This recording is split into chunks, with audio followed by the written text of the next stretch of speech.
Hey everyone, haven't talked to you guys in a minute, so I figured now would be a good time as any to show you this page I'm working on.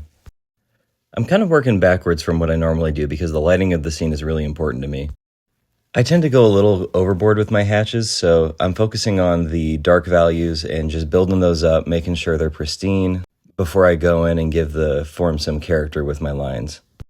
These window pane lines are doing a lot of heavy lifting for the atmosphere, and they also provide me a nice little stop point for my lines.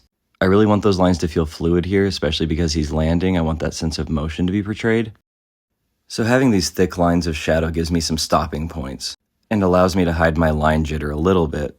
Because while I still try not to let you guys know it, I do have pretty shaky hands actually. Now we just got to get his face in and we're good. We'll move on.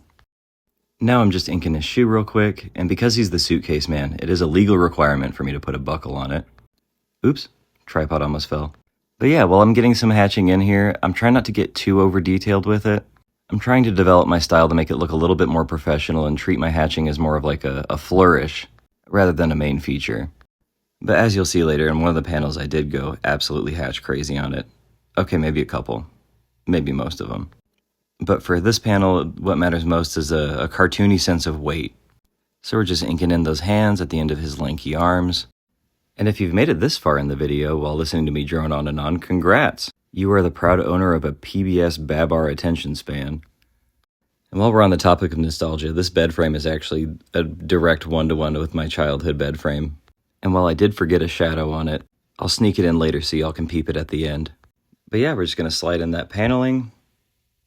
I would make this part go faster for y'all, but I'm making this in TikTok's Video Maker, and anytime I get past 5 times speed, this thing starts turning into a PowerPoint presentation. But enough whining, I gotta get these lines straight on this picture frame.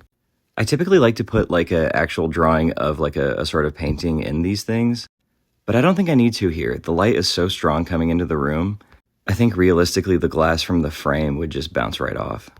Alright, that's it. Tweaked some shadows, got some wood paneling in the background, looks good. Hope you guys enjoy, I'll catch you on the next one. See ya!